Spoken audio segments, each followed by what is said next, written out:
Okay, we're live. Just give it a moment.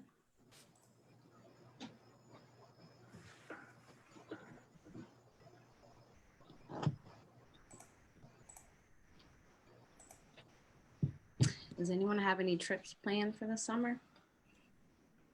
Do you have any trips planned? Nothing? Just working? Nope. Yeah. I guess all your trips are canceled, right? Exactly. That's what happened with mine. That makes sense. We're supposed to have been going to Florida, but it's a little, Oh, yeah, you want to stay away from Florida right now. yeah, a little dangerous down there right now. Right. They've actually had more cases increased since the summertime. So, Right. Every day it seemed like they're like 10,000, 11,000, you know. Right. Do you think they're fabricating the amounts? I don't think so. You think it's legit? Mm-hmm. I can't really say. Only because of being a nurse, you know, and I, you know, I'm going into homes and I see patients with it, you know. It's like you know, some families have it, whole families, you know. So for me, it's kind of hard to believe when it's, you know, that they're. I don't know. We thank you for your service. Yeah, you're welcome. And then, you know, in your life. What were you gonna say, Jenny? In their home. Yeah. I work in the hospital, so yeah, there's a virus. I just think the media kind of like says a little bit too much and blows certain things out of proportion. They're not in the healthcare and the health field, so they really don't know.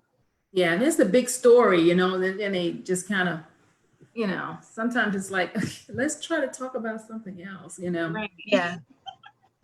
The new trend. And yeah.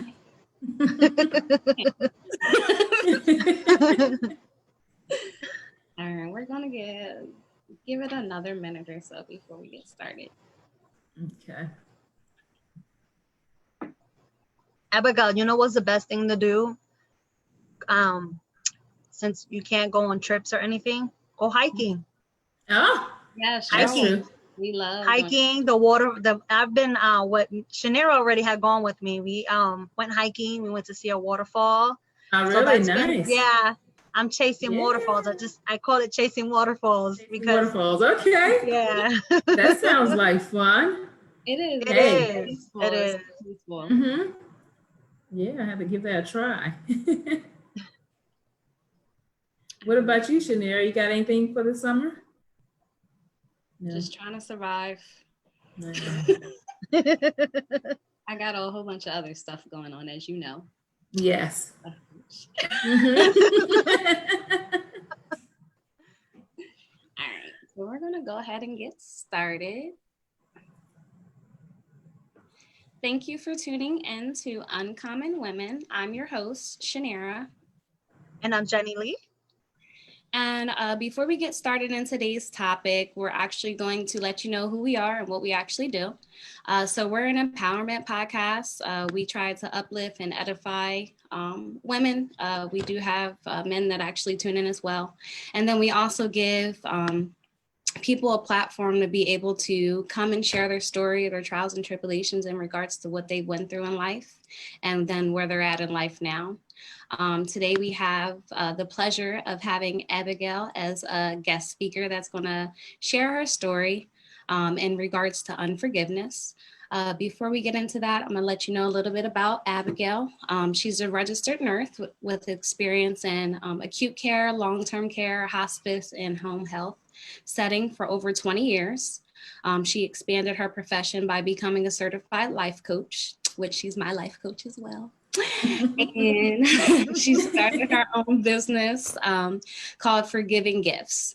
As a nurse, Abigail has developed a passion for educating individuals on the importance of letting go of past hurts and resentment to live the purposeful and a healthier life.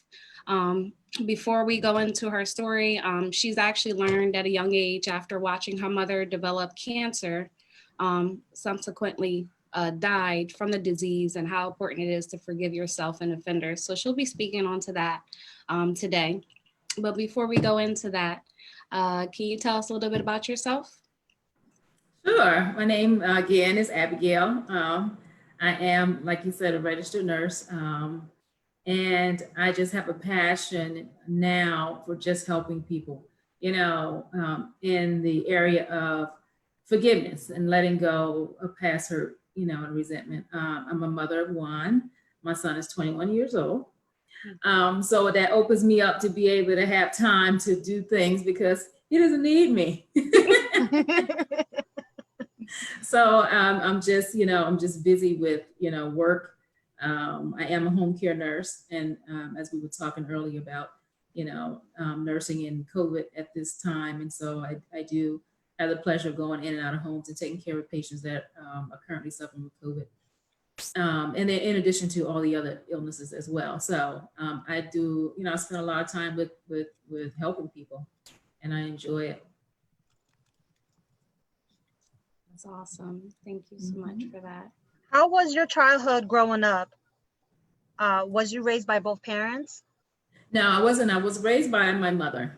And I grew up in Alabama. And I was raised in a single home, 2 brothers and myself and my mother. And my mother was a wonderful woman. I loved her to death. She was like my best friend, and so I talk about this, and I have a book that's coming out soon, and I talk about this story in the book. In that when I was younger, I was probably like around 8 years old or so, and I asked her the question about, who's my father? And when I asked her that question, she just really did not appreciate it. And I couldn't understand why, so she never really would talk about him. And we were not allowed to ask questions. And so as I grew older, I, kind of discovered that she had some issues with forgiveness with him, that she pretty much took to her grave. So at the age of 15, she died of colon cancer. And so there's some things that, that she kind of suffered with that she never really, she just never really dealt with. And I subsequently went through a failed relationship, and I knew from the very beginning I needed to forgive, and I knew that it was for me. And so,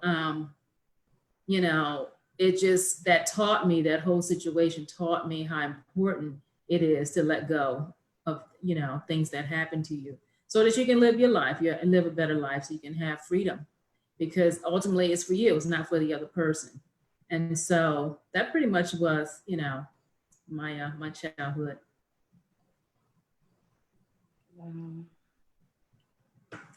And so I wanted to kind of go in through, it's what our topic tonight is, the effects of unforgiveness.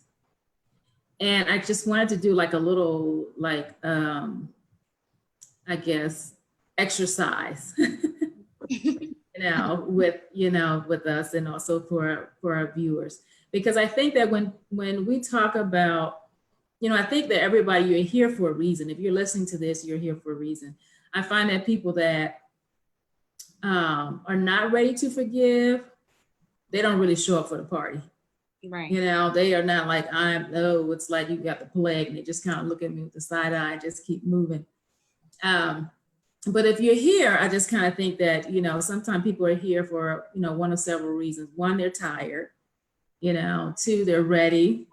3, they are, in agreement. Or 4, they are ready to dispute. You're either tired of the hurt, the pain, the resentment, feeling stuck, inability to move forward, right? You're ready because people are ready to be able to get to that place of healing, but just need the help to get there. They're in agreement because you too have gone through some issues, and now you're on the other side and ready to give your testimony. Or you're ready to dispute because some people believe that, some things are just unforgivable. Right. So I just think that, So I just think that, we're all here for a reason. So I would like for us to just try this little quick exercise. And I want us to think about a time when something occurred in your life that you may have found that was unforgivable, that was hurtful, disappointing. So just think about, a time in your life when that occurred. And some people may actually be going through that right now, and you can really, start to think about that. So while you're thinking about that, I want you to think about, or maybe a couple of days ago what happened, think about your body. Think about like your muscles, that you tense up at the thought of that person or that hurt or that pain. Think about your breathing. Did it become more rapid? Or your heart rate, did it go up? So these are some of the effects of things that happen to us when we're in that unforgiving state. And when you continue that over a longer period of time, it can start to affect you emotionally, physically, spiritually. These are all effects of unforgiveness.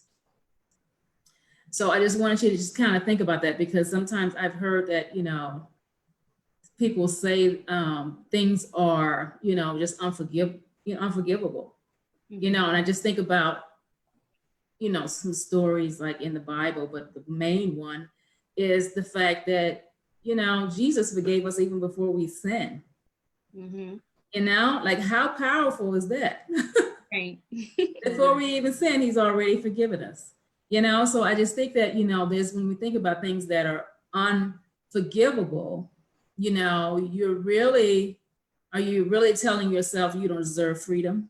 Because ultimately forgiveness is for who? It's for you. Right? So are you telling yourself you don't deserve freedom? You don't deserve to be happy. You don't deserve to have joy, and to live in your purpose. So there's something to really think about when you say that something is unforgivable. You're really telling yourself something, different. So I just wanted to share that. That's good. That's real good. So is there like physical stages of life in regards to forgiving others? And in regards to forgiving others, you mean like, the physical things that, that people go through, like? Yeah. So, yeah, absolutely they are. People that have issues with unforgiving, they have higher levels of stress. They're depressed, high levels of anxiety, inability to cope, ineffective coping mechanisms. For instance, using things to be able to rid the pain, like alcohol, drugs, sex, gambling, those type of things that, that set that, dopamine off in the brain, that euphoria, that feel good mechanism.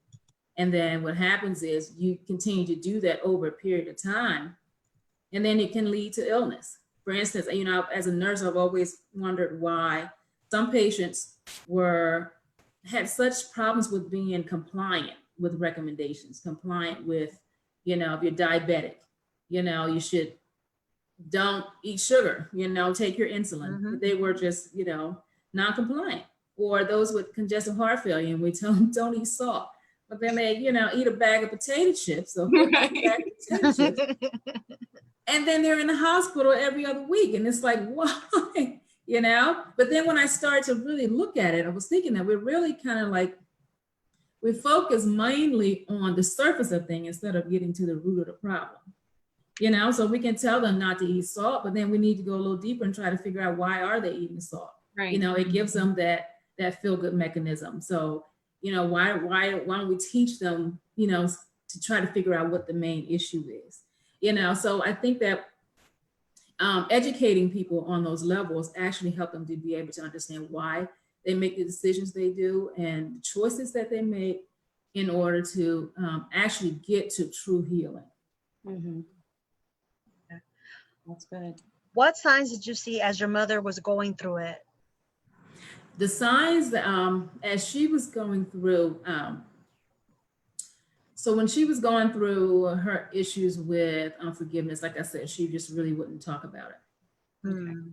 And we weren't allowed to, again, ask questions. But she internalized a lot of it, Wow. like when she would get upset, you could tell it would go on for like she would be upset all day. Wow. And so, and eventually that starts to like eat you from the inside out. Right.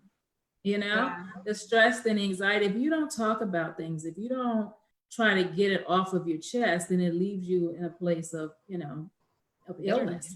And I think that's pretty much where those were the signs. And as I got older, because at that time I was younger and I really didn't really understand exactly what was going on, more so, as I do now. And so now when I, think about it, it's like, wow, she really had some issues there, because I remember when, and like I said, there's some stories that's in the book, so I don't want to give them all away. But there's times when I would see her just kind of gazing, and I was thinking, what was she thinking about? And then she would just be like someplace else. And, but just kind of just, I don't want to say depressed, but just unhappy with some things than the way that things turned out. Yeah. Before you had started your forgiving business, did you have any personal issues that carried on from your mother, or anything within your life that you struggled with in regards to forgiving someone? I think so. I think for me with her, I think it was maybe learning that some things were unforgivable. Just kind of learning that you don't deal with certain things. And just the way that I kind of dealt with things, I think, and I would be quick to just, you know what, hey, if you do me wrong, guess what? I'm out. And then just kind of carry, a chip on my shoulder and just feel like they wronged me, this ex-boyfriend wronged me, what, he's going to pay for it. So I'm not going to speak to him. I'm not going to talk to him. I'm not, thinking that you're actually hurting somebody else, but you're actually hurting yourself, So I think that was probably one of the things that it kind of carried over, was not understanding the importance of letting things go. Yeah. Mm-hmm. A lot of bitterness. Right. Quick to, to have bitterness, quick to to be angry and to hold on to things.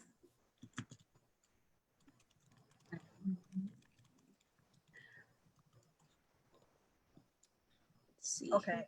Share your business and why you started it. Okay, well, I started my business actually because I was going through unforgiving issues of my own. I was married and I went through a pretty bad divorce. And so the one thing I had issue with was forgiving. Excuse me. But from the very beginning, that was something that I wanted to do. And like I said, I just had, a hard time with being able to let it go. So I remember there was a particular time when, this went on for like a really long time, for like maybe 6-7 years. Wow. Very long time, too long to be in the marriage or after the marriage? After. Okay. That I had issues with being able to just let go of my anger and frustration. And so it just came to a head, and it was just like, you know what, from the very beginning, I wanted to be able to let this go. And for some reason, it's still here, And so then I remember I just cried out to the Lord one night. I was just like, you know what, this is it. You've got to take this from me, because I can't do it anymore. Yeah. And that's one thing I think that, that's difficult about, things like this and forgiveness, is being able to have the help that you need and be able to really afford the help, And so I was pretty much like doing it on my own. And that could be part of the reason why it took so long, So I just really like wanted to be able to get to that place, And so I cried out, and he said, this is, and it was just like the light bulb went off, and he was like, and he spoke and he said, this is what I want you to do. I want you to create a program for the church, and I want you to talk about unforgiveness and how it relates to illness. And it was just like a light bulb went off, and I was like, wow. I was just like, oh my gosh, I'm so excited, and they said, I want you to, even put together a play, somehow introduce the kids into it as well, and put together a play so that they can be a part of it because they need to learn as well. And so I was just like, oh my gosh, I was so excited. I think that night I must have got started because I immediately went to work. And so I presented it to, some members of the church, and I asked them to take on topics. One took on stress and anxiety, another took depression, another one took opioid addictions, and I took food addiction. So we broke down those topics and showed the relationship between unforgiveness and those areas, when we don't let go, and how we introduce ineffective coping mechanisms to be able to get through. So we put that program together, and we presented it.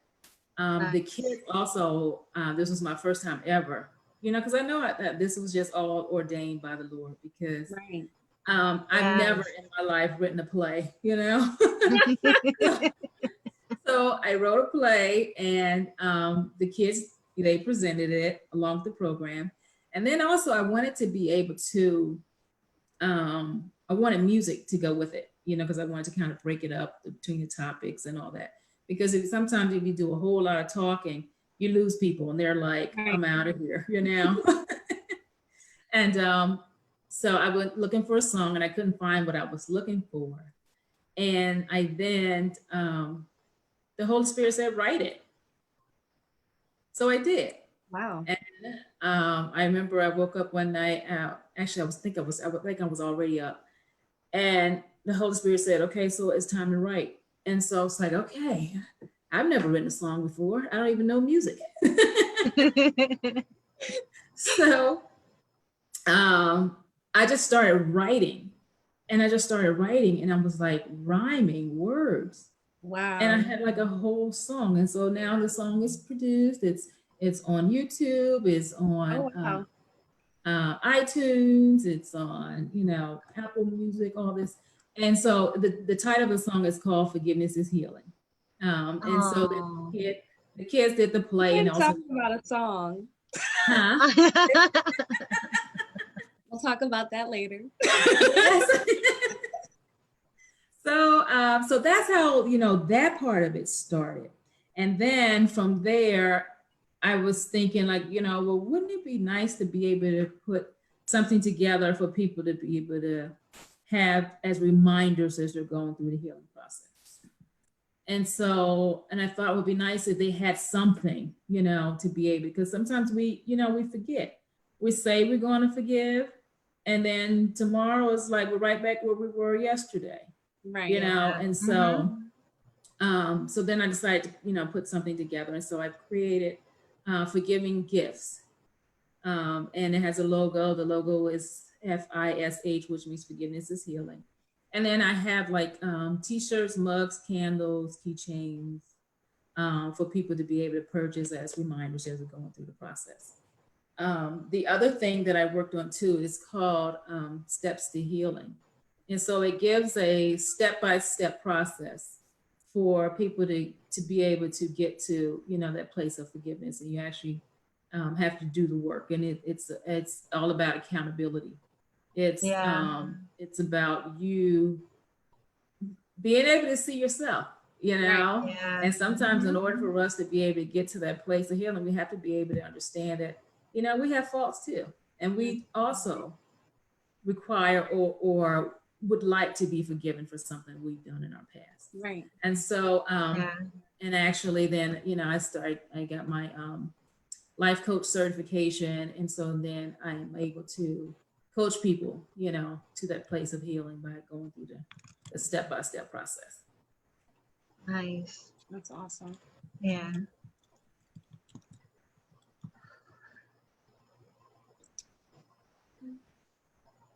What accomplishments are you proud of about your business?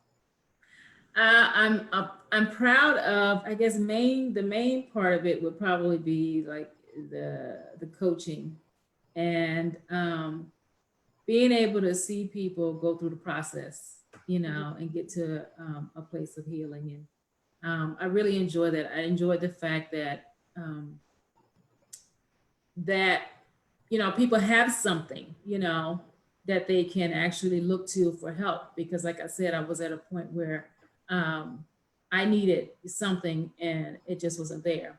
And so now that the Lord has allowed me to be able to create something, and it actually helps people, and people see, a reward from it, then that just makes me. I'm just excited about that. Sometimes when they look at the chart, the steps to healing, it's actually the clock, and it represents like it's time to heal. And so when they look at it, because I've done some vendor events, and it just sticks out, and it draws people to it. And they're just so amazed by it. And some walk away like, wow, you just made my day, and that just gives me joy, knowing that it is helpful. Something was created. The Lord allows to create something through me to be able to help others. That's awesome. And how has it impacted others? Like any successful stories that you would like to share? It's impacted people because, like I said, they find joy in it. They been able to get to a point where they understand the importance of letting go. Sometimes when we know we should do something, but we don't really have a good enough reason that we think, then we're less likely to do it. But if you just by sharing with them the importance of letting go and how it can affect you, how can it be positive for you in your life, then that has really been, that gives them the motivation, to be able to really fight through. So I think that's pretty much, I guess, the most rewarding, most effective thing about it. If you can give advice to any woman about forgiving someone, whether it's relationships, family, and coworkers, what would it be? I would actually say, and I don't want people to think that, I'm telling you that you have to forgive, my goal is to show the effect, the importance of it if you choose to do so. And the effects of unforgiveness by not letting go. My advice would be the understanding that it takes time, that nothing happens overnight. And just because somebody tells you you have to forgive doesn't mean that you are always able to do it in like a certain a time frame. Understanding that it takes time, it's a process. You actually have to go through the steps to be able to get there, and that it's possible. That healing is possible, and it's for you. Again, it's not for your offender. It's for you. And I think that just sharing with them that the importance of it is that you can do it if you just really, do the work, but you have to want it. If you don't want it, and not everybody wants it. And not everybody's ready. So you have to be ready. You have to want it. And you have to realize there's work to it. It's not easy, but it can be done. That's great. That's real good. I like that. Is there anything that you would like to add or anything that you would like to tell our viewers before we actually close up with one of our last questions? I would like to say that, I'm thankful, to be here with you guys. I really do appreciate being given the opportunity to speak about, my platform and my goal, you Where know. can we find your business? I forgot to ask. I'm sorry. Say that again. Where can we find your business? So if anyone wants life coaching, where can they find you? Yes. So I do life coaching, like I said, to get to a place of healing. And you can find me on my website is forgivinggifts.com.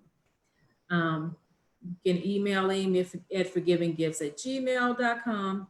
I'm on Facebook, and that is through Forgiving Gifts. Also, there's Purposeful Healing, Okay. because that's the book Okay. that's going to be coming out soon.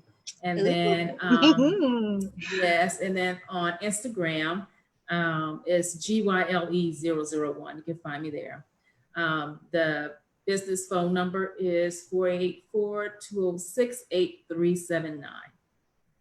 So that's how you can get in touch with me if you want to be able to, you know, to be able to let go and live your life, because I found myself just really existing and not living. Right. And when you let go of things, you really open yourself up to start living and having more joy and peace and happiness. And if you need help getting there, then reach out. Yeah, we'll also post all the links as well as the phone number when we post this audio version next week. So we'll also get into that just to remind people. And I can add it into the description as well in case anyone wants to check it out and reach out to you. Make sure y'all mention that y'all heard her from Uncommon Women. Just kidding. But before we close out, we do ask all of our guest speakers, what makes you uncommon? So what makes you different from others? What makes me different from others? I guess what makes me different from others is that I just believe in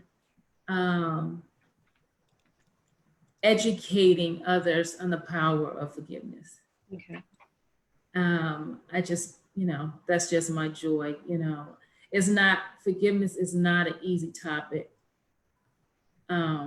It's sometimes not an easy discussion, but what makes me uncommon is I'm willing. I'm willing to just go there with it and just, you know, help others to be able to get to, you know, to understanding and living a freer life. Awesome. Thank you, Abigail, for coming out and telling your story. And thank you for sitting with us. And, you know, forgiving takes a lot, and it's a lot of freedom in that. Definitely is, because I'm a believer in forgiving as well. Appreciate you again. Also, we are doing a raffle that is going to be running through August. In order to participate, you must like, share, and tag three people plus us. Oh, also you have to buy either our shirts and a vest. So I have one on. I don't know if you can really see it, guys. Then we have, and we also have them in white. We have these empowered women, women. Sorry about that. And we also have that one in black. We have a Stay Uncommon shirt. We also have it in white. And we have our vest with our logo in the back. Nice. So for our first prize, it is $25. Our second prize is a jogger set. And our third prize is $75. And also winners in regards to the raffle. Yes. Also, our website, it should be coming up with our apparel. Should be up by the end of July. And as always, like, share our page. You can find us on Google Play, iTunes, and on Instagram. And for any topics, we're also looking for sponsors, and we're also looking to sponsor you as well. And you can email us at uncommonwomenpodcast@gmail.com. So thank you, everyone. And thank you, Abigail, again. Thank you. And thank you, viewers, for tuning in today to Uncommon Women. And please remember to stay uncommon.